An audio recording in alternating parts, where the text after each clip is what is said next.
우리가 계속해서 그리스도인은 하나님을 모시고 살아가는 성전으로 지어져 가는 존재들이다.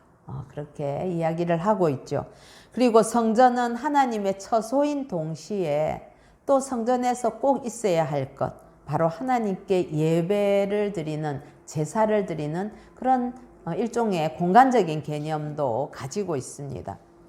그래서 그리스도인은 하나님을 모시고 사는 성전이기 때문에 마땅히 그 제사의 개념인 하나님께서 기뻐 받으시는 신령한 제사를 올려드려야 되는 거룩한 제사장으로 우리가 부름받았다 하는 것을 우리 2장 초반에서 여러 번 지금 반복해서 묵상을 하고 있죠. 그러면 신약의 성도가 하나님 앞에 올려드려야 되는 신령한 제사란 무엇인가? 어떤 걸 의미하는가? 우린 이것에서 가장 우리의 개념을 정리해주는 말씀으로 로마서 12장 1, 2절 말씀을 들 수가 있을 겁니다. 로마서 12장 1절과 2절 제가 한번 읽어보겠습니다. 그러므로 형제들아 내가 하나님의 모든 자비하심으로 너희를 권하노니 너희 몸을 하나님이 기뻐하시는 거룩한 산 제물로 드리라. 이는 너희가 드릴 영적 예배니라.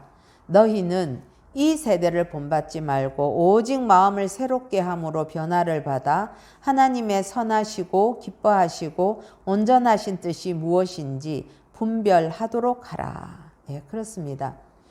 이 말씀에 보면 그 신령한 제사라는 것은 이 세대를 본받지 않고 하나님의 선하시고 기뻐하시고 온전한 뜻이 무엇인지 분별해서 거기에 우리의 삶을 거룩한 산 제물로 드리는 그런 영적인 예배, 이게 이제 신령한 예배라고 우리가 정의할 수 있는 것이죠. 그래서 같은 뜻의 이 말을 오늘 본문 바로 앞에 있었던 베드로전서 2장 11절과 12절이 말하기를 육체의 정욕을 제어하고 그 다음에 이방인 중에서 행실을 선하게 가지라 라고 정리를 했던 것입니다. 그것이 우리가 하나님께 삶으로 드릴 신령한 제사이다 이런 것이죠. 그런 의미에서 우리가 육체의 정욕을 제어하고 또 이방인 중에 선한 행실을 가지고 사는 것이 구체적으로 우리 삶에 있어서는 무엇을 의미하는 건지 어떤 것을 의미하는 것인지 이해하는 게 필요합니다. 우리 13절과 14절 같이 한번 읽어보십시다. 시작. 인간의 모든 제도를 주를 위하여 순종하되 혹은 위에 있는 왕이나 혹은 그가 악행하는 자를 징벌하고 선행하는 자를 포상하기 위하여 보낸 총독에게 하라. 예. 오늘 이 말씀 이 12절에서 이방인 중에 행실을 선하게 가지라. 그래서 하나님께 영광을 돌리게 해라. 그리고 곧바로 이어서 첫 번째 하는 권면이 바로 이 말씀입니다. 인간의 모든 제도를 주를 위해서 순종해라. 그래서 왕이나 또한 총독에게 말하자면 세상의 그 권세를 가진 자에게 순종해라 라고 이야기를 하고 있는 것이지요. 이 말은 성도가 어떤 정치관을 가져야 된다 이런 것을 의미하는 걸 넘어서서 구체적으로 선한 행실을 가지라 한 것의 실천적인 의미가 무엇인가 하는 걸 우리에게 더 가르쳐주는 의미가 깊습니다. 우리가 세상 권력에 대해서도 순종해야 된다 이런 거 할 때마다 우리가 마음에 부딪힘이 많은 게 사실이지요. 그런데 바울이 아까 로마서 12장 1, 2절에서 구원받은 성도들을 향해서 너희 몸을 거룩한 산 제물로 드려라 이렇게 하고 나서 13장 들어가서 1절에 뭐라고 이야기를 하는가 하면 각 사람은 위에 있는 권세들에게 복종하라. 권세는 하나님으로부터 나지 않음이 없나니 모든 권세는 다 하나님께서 정하신 바라 라고 한 것과 같은 논리의 말씀이 지금 베드로도 이제 전하고 있는 것이죠, 우리에게. 자, 성도 여러분, 오늘 이 13절의 말씀을 보니까 인간의 모든 제도를 주를 위해서 순종해라 이렇게 이야기를 하는데 특별히 앞에서 사람들에게 그렇게 선행을 가지라라고 이야기한 것 그걸 다시 매칭을 시켜서 생각을 해본다면 여러분 우리가 선행이라고 하면 어떤 걸 떠오르게 됩니까? 지금 우리 저 그림에도 나와 있지만은 우리는 선행 이러면 쉽게 구제와 봉사와 같은 그런 종교적이고도 윤리적인 그런 형태를 띤 뭐 행사라든지 어떤 행위를 우리가 연상을 합니다. 그런데 여러분 기독교의 이 선행, 성경이 말하는 이 선행이라는 것은 종교적이거나 윤리적인 형태를 띈 것만으로 그것을 국한할 수 없다는 사실입니다. 오늘 우리가 얻는 교훈의 포인트가 바로 그런 것입니다.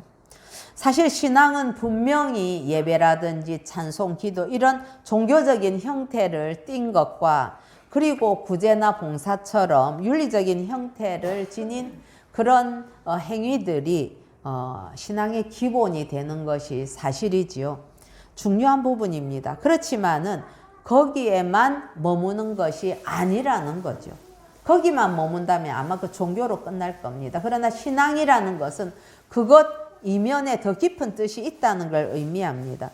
그게 기본이 되고 바탕이 되어서 삶의 모든 영역, 특별히 불신자들과 함께 살아가는 이 세상에서의 삶, 거기에서 그들과 구별되는 우리가 존재로서 이 그리스도인이라는 존재 자체로 우리의 선행이 드러나야 된다. 그런 의미이죠. 그래서 우리가 지난주에도 보았지만은 예수님께서 마태복음 5장의 산상수훈에서 천국 백성의 특징으로 뭘 이야기하셨다고 했습니까? 팔복을 예를 들었다고 했지요. 그래서 팔복 8가지 그 복을 너희가 가졌다. 그렇다면 그 복을 가진 너희는 세상의 소금이고 빛이다. 뭘 하려고 어떻게 해서 하는 것 이전에 이미 팔복을 가진 자는 너희들의 삶이 저절로 드러나게 되어 있다라고 말씀을 하신 거죠. 그래서 성도의 이 선행이라는 것은 무언가를 행위적인 걸 많이 하는 doing이기 이전에 정체성으로서 존재 자체, being이라는 것을 여기에서 다시 한번 의미를 하는 것이 되죠.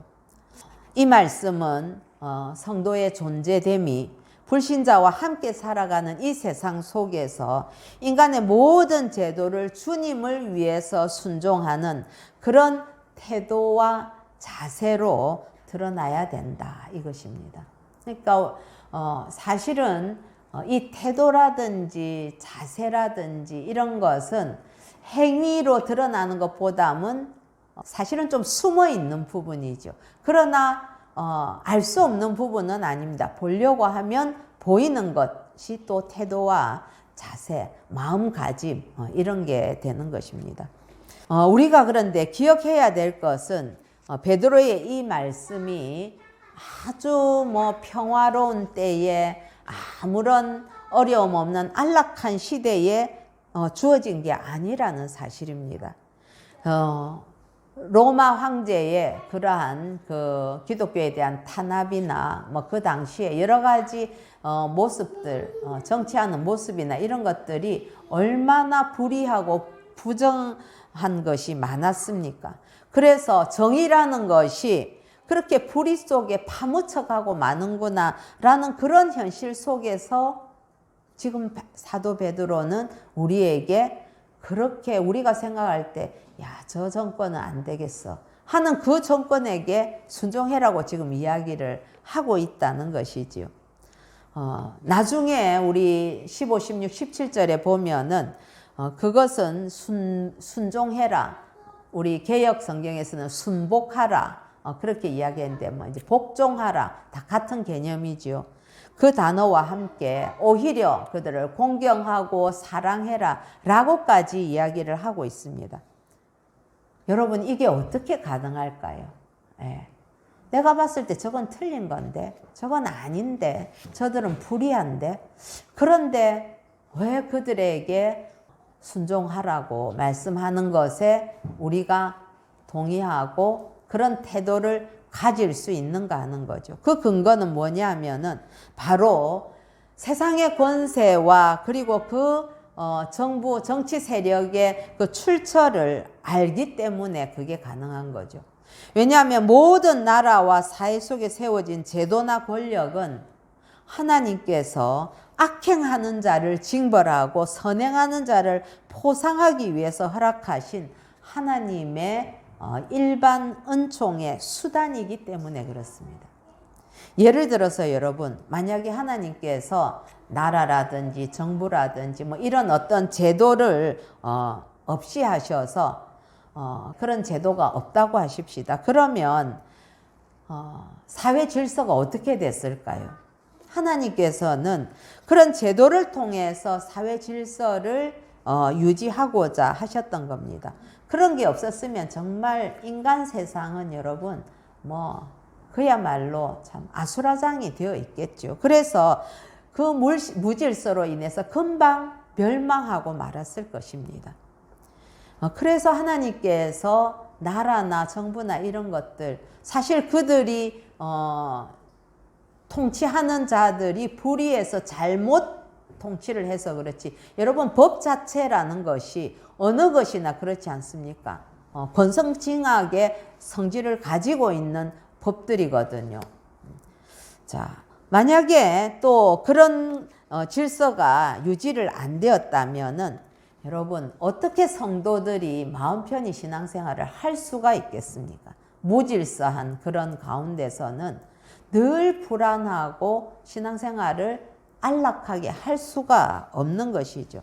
그렇게 되면 복음을 땅끝까지 전하라는 하나님의 그 명령, 하나님 나라의 확장이라는 그 역사 속에서 이루어져야 될 과업을 이룰 수도 없는 그런 상황이 되는 것이죠. 그래서 모든 나라와 사회 속에서 세워진 제도나 권력을 하나님의 일반 은총의 한 수단으로 여기고 있는 것입니다.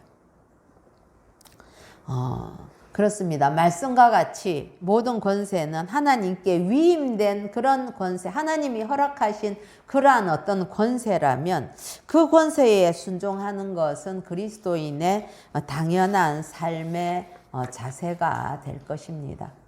그래서 그리스도인은 범법하거나 이래서는 안 되죠. 자기 유익을 위해서. 자, 그런데 에베소서 2장 2절에 보면 우리에게 한 가지 말씀을 하는데 구원받기 이전에 우리의 모습이 어떠했는가를 우리에게 가르쳐 줍니다. 그 구원받기 이전의 상태를 한마디로 불순종이란 단어로 설명을 하고 있는데 에베소서 2장 2절 제가 한번 읽어보겠습니다. 그때의 너희는, 구원받기 이전의 너희는 그 가운데서 행하여 이 세상 풍조를 따르고 공중권세 잡은 자를 따랐으니 곧 지금 불순종의 아들들 가운데서 역사하는 영이라. 예. 불순종의 아들들로 우리를 설명하고 있는 것이죠. 이런 우리가 하나님의 은혜로 하나님의 자녀가 되고 거듭나고 난 이후에는 우리는 어떤 요구를 받는가 보면 베드로전서 1장 22절 시작. 너희가 진리를 순종함으로 너희 영혼을 깨끗하게 하여. 그렇습니다. 예. 여기에 보면 무엇에 순종한다? 진리를 순종한다 라고 이야기를 하고 있죠. 우리가 불순종의 사람이었는데 하나님의 사람이 되고 난 이후에 성도는 진리에 순종하는 것을 요구받는 그런 우리 삶의 정황으로 변화되었다는 것입니다. 이건 여러분 엄청난 차이가 아닐 수 없습니다. 불순종과 순종, 이것은 어떤 한 사람을 설명하는 가장 뚜렷한 그 사람의 삶의 양식 중에 하나라는 거죠. 저 사람은 순종을 잘하는 사람이야. 저 사람은 안 돼. 뭐든지 부정적이고 불순종하는 사람이야. 우리가 그렇게 대별해서 이야기할 수 있는 것 아니겠습니까? 이처럼 구원은 불순종이 특징이던 사람들을 진리에 순종하는 순종의 사람으로 변화시키는 능력이 된 것입니다. 사랑하는 성도 여러분, 저 또한 예외가 아니었습니다. 겉으로는 순종하는 척 하지만은 항상 제 마음속에 특징은 내가 다 머리 꼭대기 앉아서 판단하고 이건 맞고 저건 틀리고 하면서 불순종하는 것. 하나님의 말씀이 왜 이래 날 묶으려고 하는 거잖아. 그런 식으로 늘 불순종이 특징이었던 그런 사람인데 지금도 사실 참 갈 길이 구말리긴 하지만은 예수 믿고 확실하게 변한 것은 순종이 제게 편안하게 됐다는 거죠. 예. 순종의 사람으로 제가 생각해도 겉은 유해 보여도 속은 되게 자존심이 강한 사람이고 이런데 의외로 제가 예수 믿고 난 이후에는 그런 어떤 제 자의식, 자존심 이런 것들을 내려놓고 기꺼이 주님 앞에 순종하는 그러한 삶의 모습들을 제 스스로 발견하면서 하나님 앞에 늘 감사하게 되죠. 그렇습니다. 그리스도인은 이렇게 순종적인 삶의 태도를 가진 사람들입니다. 왜냐하면 우리는 예수님을, 하나님을 왕으로 모시고 사는 사람들이기 때문에 그렇습니다. 그렇다면 왕으로 모신다면 우리는 당연히 왕 대신 하나님께 순종해야 되는 거지요. 그리고 이 왕이 어떤 왕입니까? 교회와 성도와 나만 다스리는 그런 왕입니까? 아니지 않습니까? 온 세상을 다스리고 통치하시는 만왕의 왕이시지요. 그래서 우리는 인간의 모든 제도가 하나님께서 주신 것이죠. 하나님이 만물을 다 통치하는 것인데 그 인간의 제도도 하나님의 그 권세 아래에 놓여 있다는 것을 우리는 부인할 수 없는 거죠. 하나님께서는 그런 것들을 통해서 선을 장려하고 악을 억제하면서 하나님의 심판이 속히 떨어지지 않도록 하나님께서 참으실 수 있는 어떤 그러한 근거들을 제공하는 것 아니겠습니까? 그리고 그 심판이 즉각적으로 떨어지지 않게 하나님께서 역사를 계속해서 유지하고 계신다는 것을 우리는 기억해야 합니다. 그리고 그 속에서 그러한 역사 속에서 택한 자를 건지시는 구원의 역사도 지금 펼쳐지고 있는 것이죠. 이게 하나님의 자비와 긍휼인 것입니다. 그리스도인은 그렇기 때문에 하나님께서 위임하신 권세에 순종하는 태도를 가지게 되는데 이 순종의 자세는 오늘 우리가 살펴보는 세속 정부에 관한 태도뿐만 아니라 주인과 사환의 관계라든지 남편에 대한 아내의 그 자세 혹은 부모에 대한 자식의 태도에서도 분명하게 드러내고 있습니다. 자, 그런데 여러분 모든 제도를 주님을 위해서 순종하라 했는데 여기에 오늘 우리에게 주시는 말씀의 핵심은 무언가 하면 주를 위하여 순종하라는 것입니다. 즉 이 말이 세상 정부와 제도에 대해서 무조건적으로 굴종하라는 그런 의미가 아니라는 사실을 우리는 분명히 해야 됩니다. 말씀의 진위에 대해서 이제 오해가 있어서 안 된다는 것이죠. 실제로 역사 속에서 교회들이 이 부분을 잘못 해석해가지고 실패한 경우들이 많습니다. 예를 들어서 독일 교회가 히틀러에게 충성을 맹세했었죠.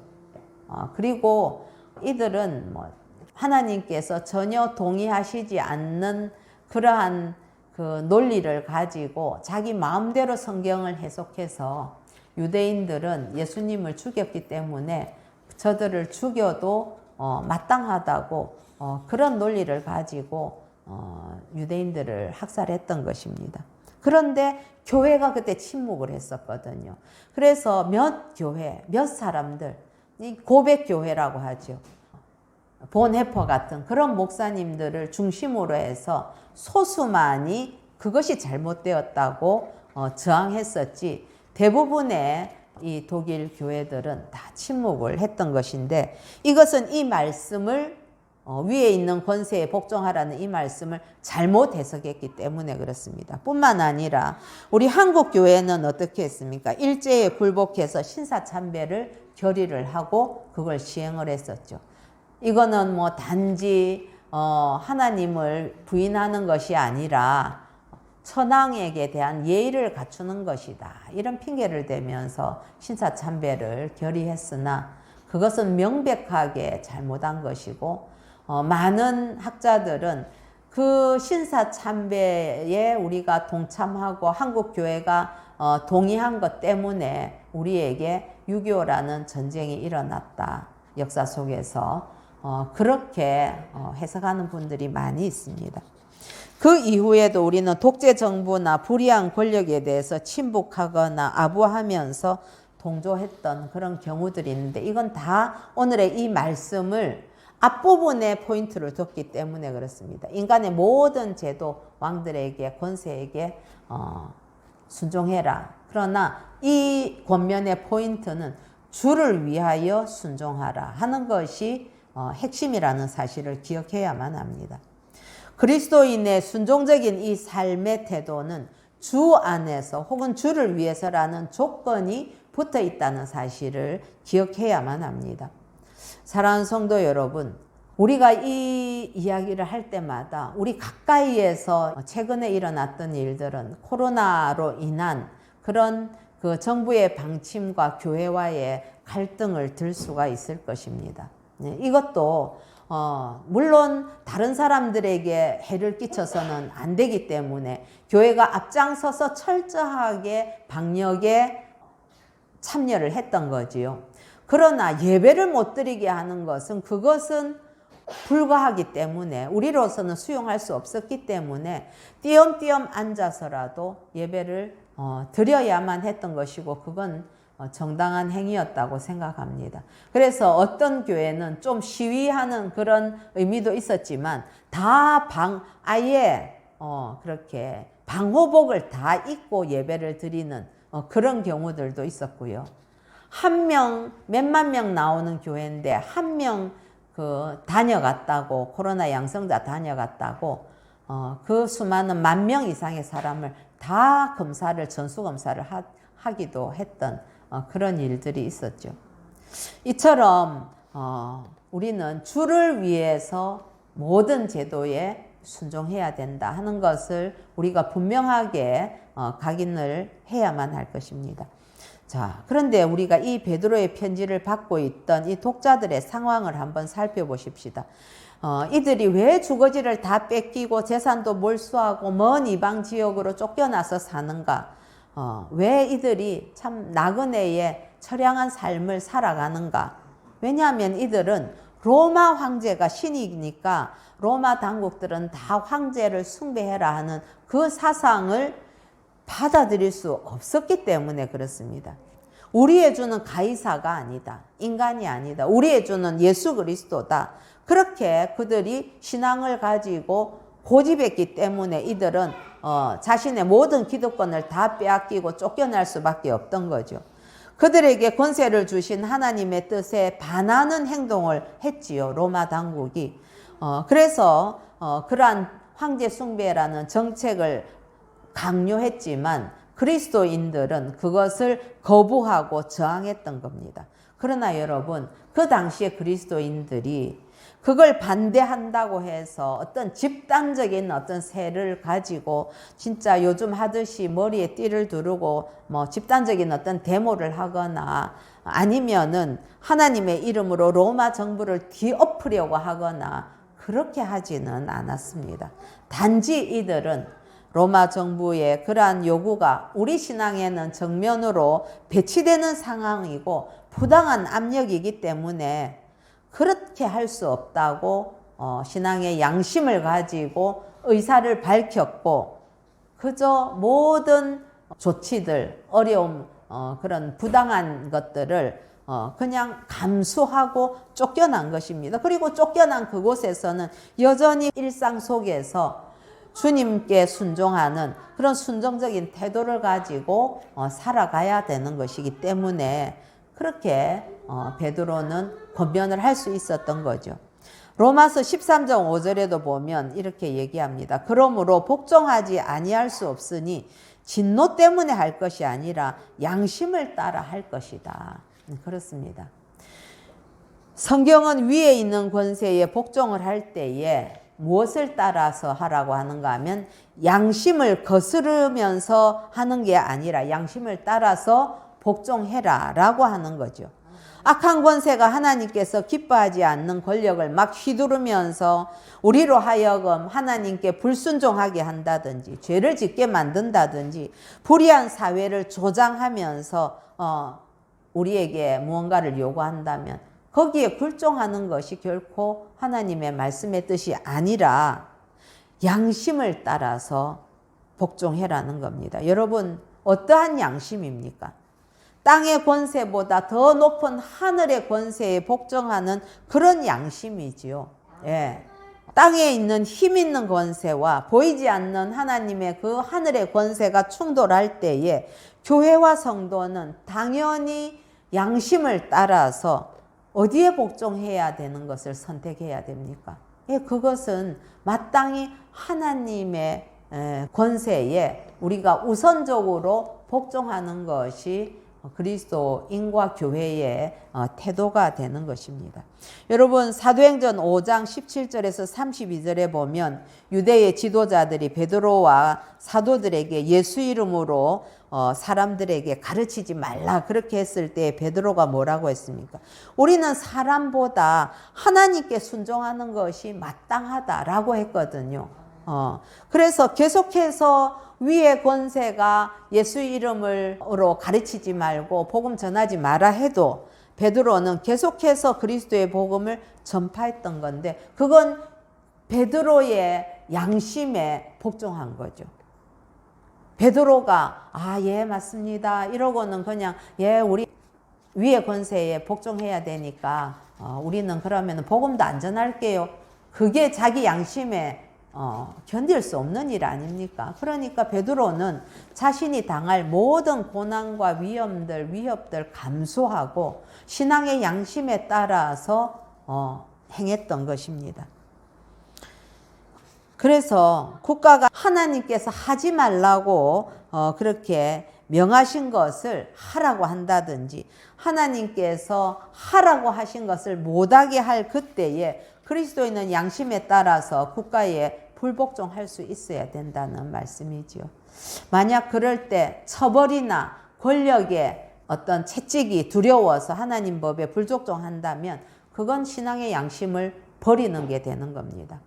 교회와 그리스도인은 양심의 자유를 가지고 국가와 권세에 대한 정치로부터 도피하는 것도 아니고 그렇다고 해서 부패한 권력에 아부하는 것도 아닌 그러한 삶을 균형 있게 살아내야 되는 책임이 있습니다.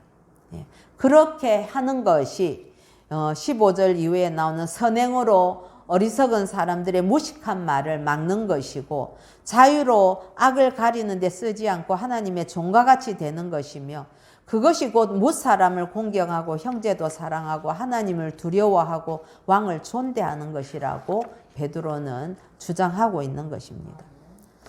자, 그렇다면 우리가 이런 생각을 할 수 있습니다. 모든 권세가 선을 장려하고 또 악을 억제하기 위해서 하나님이 허락하신 일반 은총의 수단이라면 왜 하나님은 그러면 정부가 악하고 무능하고 부패하게 놔두시는 건가? 왜 그런 상황 속에서 교회와 성도들 살게 하시는 건가? 우리가 이런 질문 할 수 있지요. 왜 일반 은총의 수단인 정부나 권력의 악함을 하나님께서 허락을 하고 계시는 건가? 질문하지 않을 수 없습니다.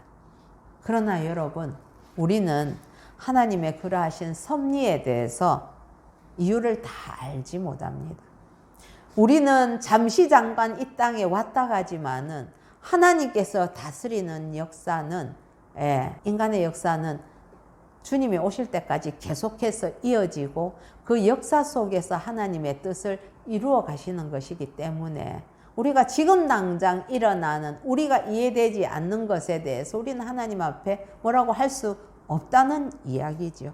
우리 겸손하게 그것을 인정해야만 합니다. 그렇기 때문에 양심의 자유에 따라서 불의한 정권에 불복종해야 되는 그런 때가 생긴다 할지라도 그럼에도 불구하고 이런 모든 상황들이 결국은 하나님의 그런 절대적인 주권 앞에서 다스려지고 있다라는 것을 우리 잊지 않고 겸손한 태도를 가져야 되죠. 내가 하는 것이 뭐 옳고 의롭다 이렇게 이야기할 수 없다는 겁니다. 예. 내가 뭐 이렇게 한다고 해서 모든 게 다 바뀌는 것도 아니죠. 그럼에도 불구하고 하나님은 절대적인 권력을 가지고 하나님의 뜻 가운데로 역사를 끌어가시는 역사의 주인이시다는 걸 우리는 기억해야만 할 것입니다. 우리는 우리의 구원이 하나님의 절대 주권에 의해서 이루어졌고 지금도 이루어지고 있다는 것을 믿고 고백합니다. 그런데 구원이라는 것이 하나님의 그 절대적인 주권에 의해서 이루어진 것처럼 이 세상의 역사도 절대적인 하나님의 주권 아래에서 지금 여전히 진행 중이라는 사실을 우리는 받아들여야 하고 믿어야 합니다. 그 믿음을 불의한 권력 앞에서 양심을 따라서 복종할 때도 가져야 한다 하는 사실이지요. 자, 사랑하는 성도 여러분, 우리가 악한 권력이나 제도를 왜 이렇게 하나님께서 허락하시는지 우리 다 알 수 없습니다. 그래서 그런 상황 속에서 권력에 대해서 우리가 막 분통을 터뜨리거나 아니 하나님이 살아계신다면 어떻게 이렇게 할 수가 있습니까 하면서 하나님이 다스리는 그 통치에 대해서 무언가 결함이 있다든지 아니면 뭐 하자가 있다든지 그런 생각을 갖기 이전에 이런 현실 또한 하나님의 적극적인 통치와 다스림 안에 있다는 사실을 믿으면서 겸손하고 온유하게 반대하고 정할 수 있어야 된다는 거죠. 예, 그래서 여러분 우리가 요 수년 동안에 이 코로나 문제로 정부와 이렇게 갈등이 있을 때에 교회가 하는 어떤 방법들에 대해서 교회들끼리도 갈등을 빚은 그런 시간들이 있었습니다. 그러나 저도 생각을 할 때에 그 방법적인 면에 있어서는 결코 무례하거나 이웃들을 그렇게 해를 주거나 그래서는 안 되는 거죠. 예. 그래서 온유하고 겸손하게 그러한 일들을 행해야 돼요. 사실 그렇게 하다 보면 우리가 많은 불이익을 받기도 하죠. 그럼에도 불구하고 그런 걸 감수하고서라도 우리는 하나님의 방법대로 또한 해야 된다 하는 것입니다. 우리 역사 속에서도 사실 만족스러운 때는 별로 없습니다. 우리가 좀 더 나은 나라, 좀 더 나은 사회를 원하지만은 우리가 원한다고 해서 그런 것이 즉각 바뀔 수 있는 것은 또 아니지요. 정치인이나 권력 잡은 사람들이 다 잘하면 그러면 다 잘 될 것 같지요. 예, 그거 다 잘 해낼 인간은 없는 것입니다. 더 나은 사회가 되려면 사실은 시간이 필요한 일이고 무엇보다도 더 우선되어야 되는 것이 뭐냐 하면 세상의 소금과 빛인 그리스도인이 더 신앙적인 그 수준이 높아져야 되는 겁니다. 그리고 도덕적인 수준도 지금 우리 그리스도인들의 도덕적인 수준이 세상 사람들과 얼마나 차이가 있는 것일까요? 실제로 성경이 우리에게 요구하는 것은 하나님의 거룩을 요구하는데 그렇게 생각한다면 그리스도인들의 신앙의 수준, 도덕적인 수준 이것이 훨씬 더 높아질 때에 이 세상은 아름답게 되고 건강하게 되고 변화가 되는 것입니다. 하나님을 사랑하고 이웃을 사랑하는 것을 어떤 종교적인 그런 행위를 표현하면서 나타내기 이전에 우리 스스로 존재하는 양식, 소금과 빛이 되는 이런 것들, 물론 이런 것이 하루아침에 되는 것은 아니지만 그래도 부단히 그 길을 갈 때에 언젠가 우리 자손들이 살아가는 세상에서는 우리가 뿌린 그 씨앗들 때문에 우리가 한 헌신들 때문에 좀 더 다르게 변화될 수도 있겠지요. 오늘 우리가 이 말씀을 이렇게 들을 때는 때로는 이 말씀이 정치적인 어떤 성향과 관련이 되는 것인가 그렇게 받아들일 수도 있습니다. 그러나 우리가 개인적으로는 다 정치적인 성향을 가질 수 있습니다. 예.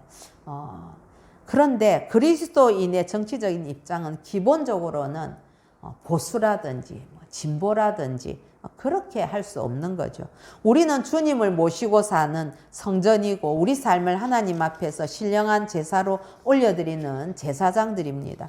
어떤 상황 속에서도 우리는 하나님의 주권을 인정하면서 주 안에서 이런 삶의 정황들을 해석을 하고 하나님께 묻고 그리고 우리 신앙의 양심을 따라서 복종하는 태도를 가져야 하는 거죠. 나와 다른 생각 가졌다고 해서 그 사람들이 다 틀렸다고 생각한다든지 아니면 그들을 싸그리 다 없애가지고 새로운 사회를 만드는 것을 우리의 목표로 삼는다든지 그렇게 하기보다는 왜 하나님께서 지금 우리에게 이런 불합리한 상황을 허락하셨는가 우리 자신을 돌아보면서 겸손하게 하나님의 뜻을 여쭙고 그리고 인정하는 것이 그리스도인의 올바른 태도가 되겠지요. 그래서 의와 거룩과 생명을 담고 있는 유일한 존재로서 그 안에 사랑을 담아서 양심에 따라 복종하도록 우리는 힘써야 합니다. 예수님의 성육신이 그걸 잘 우리에게 가르쳐 줍니다. 여러분, 예수님은 말도 안 되는 인간의 역사 속으로 들어오셨습니다. 그리고 그 부당한 역사의 통치를 예수님은 받으면서 살아내셨습니다. 여러분, 그 당시에 정치 권력이나 모든 것들이 어떻게 예수님 편에서 볼 때 그게 정당한 거였습니까? 그렇지 않지 않습니까? 그리고 예수를 추종하던 그 추종자들의 발행과는 달리 그러한 부당한 통치를 뒤엎으려고 하는 운동을 하지 않으셨지요. 예수님께서는 그렇습니다. 그 속에서 그 불합리한 역사 속에서 하나님께서 맡겨주신 그 구속의 길을 묵묵하게 감당하시면서 걸어가셨던 것입니다. 그렇다면 우리도 정치적이고 경제적인 이런 모든 사회적인 상황들을 그렇게 인식하고서 그 속에서 때로는 염려하고 때로는 탄식하고 때로는 기도하면서 우리의 삶을 살아내야만 한다는 것이죠. 분노만 할 것도 아니고 그렇다고 비겁하게 외면해서도 안 되는 것입니다. 진리를 말하고 의로움을 말하고 사랑하면서 살아내는 것, 그것이 우리가 이방인 중에서 행실을 선하게 하여 하나님께 영광을 돌려야 하는 그리스도인의 사회적인 책임이 되는 거죠. 그게 왕같은 제사장들의 선지자적인 삶의 태도이고 우리의 몸을 거룩한 산 제물로 드리는 영적 예배가 되는 것입니다. 그런 예배를 드리는 새생명교회와 성도들 되기를 우리 주 예수님의 이름으로 축복합니다.